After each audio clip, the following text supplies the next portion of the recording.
As you probably know, on the articles of impeachment for President Nixon, Article 3 was that he ignored the subpoenas of Congress, that he did not honor the subpoenas of Congress. This is very, very serious. Speaker Nancy Pelosi making it plain that defying subpoenas from Congress can be an impeachable offense. Historically, it has always depended on what the subpoenas are for. Congress doesn't go to the mat for every shred of evidence. Nixon was defying subpoenas for White House tapes, as well as handwritten presidential notes that went to the heart of the obstruction probe. Attorney General Bill Barr is defying a subpoena for another obviously significant piece of evidence, the entire Mueller report.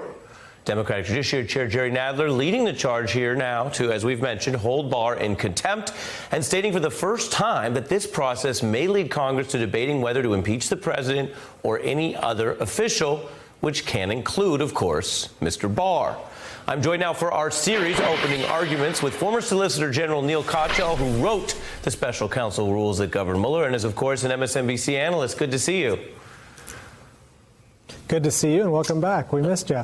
Glad to be back. Neil, walk us through what is important about a potential contempt vote or proceeding here against a sitting attorney general. So Chairman Nadler has said that there will be this vote on Wednesday, and the vote is occurring because of a very simple thing, which is Barr has said, I'm not going to turn over the Mueller report, and he hasn't even bothered to go to court to try and get the grand jury material lifted, so that could be shared with members of Congress, unlike his predecessors in Watergate and the Lewinsky investigations. So Nadler is saying, look, if you don't turn this over, we're going to hold you in contempt. And you're right, Ari, he said something really significant today. He mentioned the I word. Now, Jerry Nadler is not one to use the impeachment word lightly. Indeed, for the last 2 years, he's been the guy urging restraint, saying we only do this if we really have to. But now I think that because of what Barr has been doing with respect to the report, he's even, it looks like, starting to think about the I word. When you look at that, it's all a fight over getting the rest of what Mueller has. As you mentioned, the unredacted report, the grand jury evidence, and Congress has a separate and a wider role than simply what a criminal prosecutor looks at. Then we have former federal prosecutors, over 300 today, coming out and saying their view is that the Mueller report shows Mueller himself thought this would have been a charge for obstruction against anybody else if he were not the president. Your view of that letter? I mean, it's hugely significant. I've never seen anything quite like it, to have 370 plus former federal prosecutors, which span Democrats and Republicans, including really prominent Republicans like Judge Martin, who is a legendary judge on the Southern District of New York, appointed by one of the two President Bushes, and had another position from the other President Bush, all of them saying, when we review this evidence, it's obstruction of justice, and if this were anyone else but a sitting president, this person would be labeled a felony and staring down and staring down the barrel of a federal indictment. That is really, I think, a remarkable thing, and it strikes at the heart of what Barr has done so corrosively. Because remember, Barr resolved in 48 hours what Mueller didn't resolve in 22 months, which was, has the president committed obstruction? And those of us who read the Mueller report when Barr finally allowed us to read the redacted portions weeks later after his summary of it, which wasn't a fair summary, we looked at it and we're like, wow, this is actually a really strong obstruction case. Ben Wittes wrote a fabulous piece in The Atlantic all about it, and there's lots of other analysis that you can see. And what you have in this letter is 370 prosecutors saying, yeah, we agree with Wittes. We agree the Mueller report shows the president is a felon. And so when you look at that, I wonder about the fight going on outside of the courtroom. You, as our viewers have come to learn, have argued a lot of Supreme Court cases, and you care a lot about what the 9 are doing. But everyone understands, well, this is the real world, and the world outside the courtroom can matter.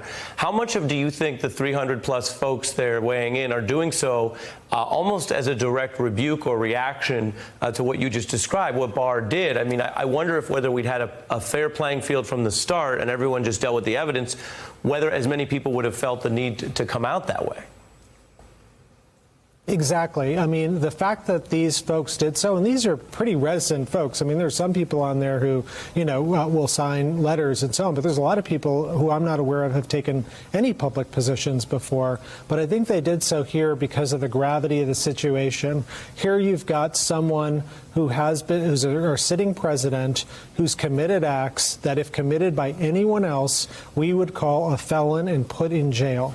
And I think that they felt like that was their duty. That's all they could do. And particularly in light of an attorney general who has blown past any notion of attorney general independence the way that his predecessors have. And so I think that's part of what's going on. It's about the Mueller report and Trump, but it's also about Barr. You mentioned Ben Wittes, and he and others have also written about how in Barr, Donald Trump may have finally found the protector he wanted. Reading here from the Mueller report, the president would bring up other former attorneys general, such as Kennedy and Holder, giving his view, this is Trump's view, that they had, quote, protected their presidents. That is brought up as a negative piece of evidence, although not, as lawyers would say, not dispositive, but negative about Trump's worldview. How much does it concern you that at the very time we're getting Mueller's findings, we're also witnessing an attorney general who is increasingly looking like he was created in Donald Trump's image? Absolutely. I think it's worrying me greatly. I mean, this attorney general is acting in unprecedented ways, and the idea that he could be compared to Kennedy or Holder is preposterous. I mean, this attorney general, from the summary of the Mueller report to his clearing of the president on obstruction in the teeth of so much evidence against it, is not acting like the attorney general of the United States. He's acting like the attorney general of Donald Trump. And look, Donald Trump has lawyers to deal with this. He has his personal legal team. He has the White House counsel, whose job it is to represent the presidency.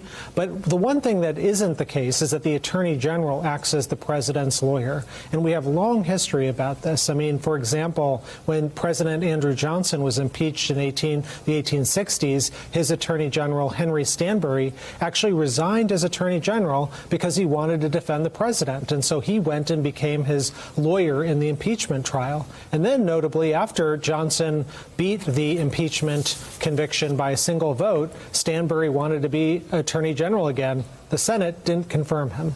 And that's an attorney general who's acting up and up. This one is not. Neil Katyal, a master of precedent.